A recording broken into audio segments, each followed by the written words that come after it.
fire. So all these things for her, shiddatul hub, her extreme love for her husband, to do anything she wants, she's going to now have to, and that's going to be a punishment for her. It's going to hurt her to go over there and be the source of fueling the fire that broils her husband in the hellfire. For these three reasons, she was called this. Hammalatul hatab. Do we understand that? What's next? Fi jidiha hablum min masad. Now, let's hear it, guys. Fi jidiha. Okay, it says in her neck. Fi jidiha. Fi hablun. Oh, man.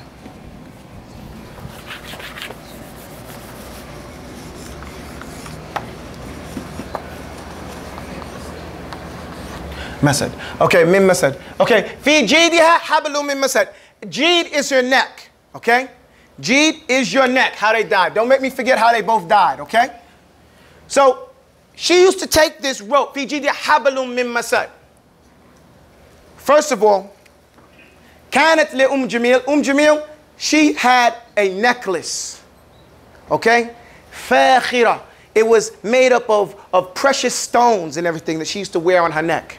Okay, and she took this precious necklace, and she had an auction, like a fundraiser, and said, I swear by Lat and Uzza, I'm going to spend all the money I make from this necklace on adawati li Muhammadin sallallahu alaihi wasallam. I'm going to spend this on Muhammad, trying to annoy him and get to him. Okay, that's what I'm going to do. So how much money I can get from this, I'm going to use it all against fighting Muhammad sallallahu alaihi wasallam.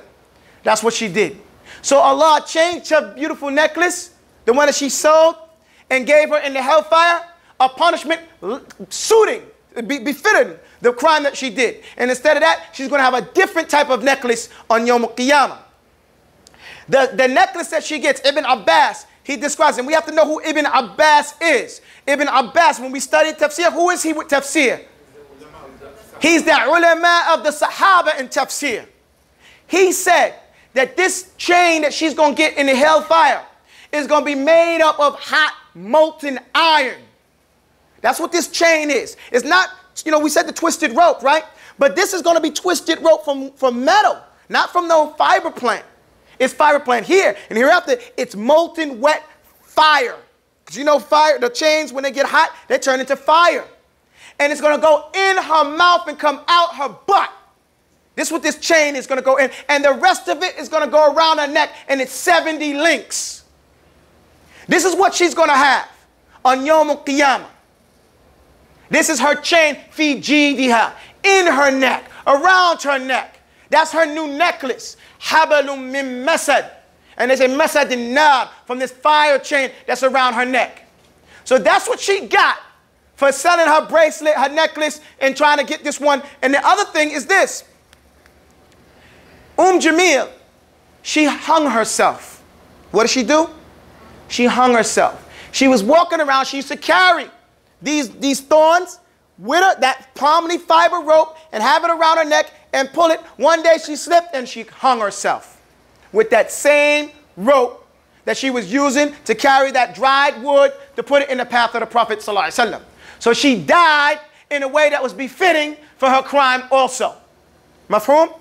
As for Abu Lahab, oh, before this, I'm sorry, before we talk about her death, what she did when she heard this surah, when this surah was revealed, she got mad. She got real mad. Because children, she would be walking by, and the children would be like, Tabbat yada abi lahabin wa tab ma agna anhu. And they used to tease her and taunt her with it. That's why when you said in the poem, you saw in the poem, it said, and then taunts were heard in Meccan streets. They couldn't walk down the streets with the children without the children taunting her. And they run. So they were really, really, you know, outraged by this stuff. And they knew what it meant. They knew that this meant that this is something disgusting. And they knew that. So she got a rock, a type of rock, hard rock. And she went looking for the Prophet Muhammad sallallahu alaihi wasallam. She said, where did I find him? When I found him. And she saw Abu Bakr sitting at the Kaaba. And Abu Bakr was sitting at the Kaaba with the Prophet Muhammad sallallahu alaihi wasallam. But she didn't see him. She didn't see him. Allah made her blind to إِذَا قَرَأْتَ الْقُرْآنِ. Allah make for you hijab and mastura to hide you from this kuffar. You know? So he's sitting there and Abu Bakr says, oh, here she comes. This is your aunt. His aunt is coming over. Here she comes. What are we going to do, Prophet Muhammad sallallahu alaihi wasallam? What are we going to do? She said, she lan tarani. She said, I'm afraid that she'll see you. He said, she'll never see me. And he recited some Quran. So she came over and she said, where's your companion? Where's your friend? You know, if I see him, I'm going to bust him in the head with this rock. Right? This is what she said, right? Because, you know, she's getting all cursed out in the street and everything like that. So Abu Bakr was just standing there. I didn't know what to say at first, right? She said, I made up my own rhyme. He made up a rhyme about me. I made up a rhyme about him. Mudamdamun asayna wa amruhu no mudamdamun abayna wa dinuhu qalayna wa amruhu asayna. She said, Mudamdamun. This is changing his name from Muhammad, meaning the praised one. Mudamdamun is the depraised one. You know, the disrespected one. Abayna. We refuse him, you know. Wa dinuhu qalayna. And we're angry about his deen, the way he wants to do. Wa amruhu, the issue he's talking about, asayna. We're going to disobey him on every chance we get. This is her rhyme to go against Tabbat Yadah. Okay? I made my own. Mudamdamun. And then he said to her, after he heard her say that, he said, do you see anybody sitting with me? And she thought he was being slick, saying, you know, like, you know where your friend is at? Do you see anybody else here? That's what he asked her, right? So she thinks he's being slick. She said, you trying to make fun of me? You know, you trying to make fun of me? Of course I don't see nobody but you. He said, and then she turned and went away. And so the Prophet ﷺ said to him, you see how Allah turned me away from their nonsense? They're cursing somebody named Mudamdam. My name is Muhammad.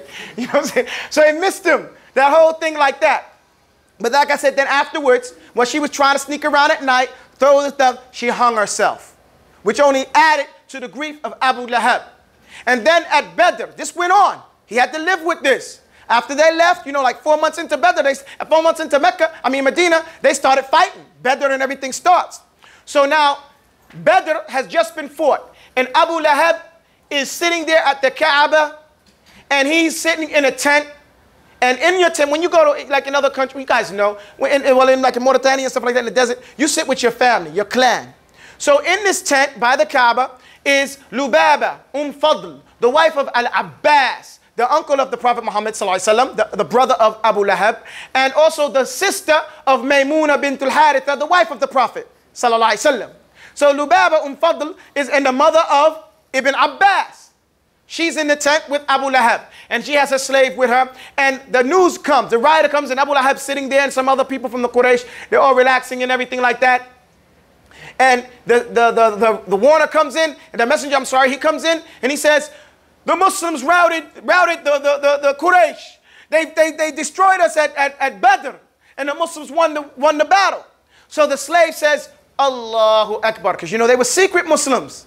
He says, Allahu Akbar. Abu Lahab jumps up and said, what did you say? And he said again, Allahu Akbar. Now he's happy now. So Abu Lahab smacks him in the face. Psh. Lubaba Fadl, this woman, she jumps up. She says, yo, you do that to my husband's slave and my man is not around?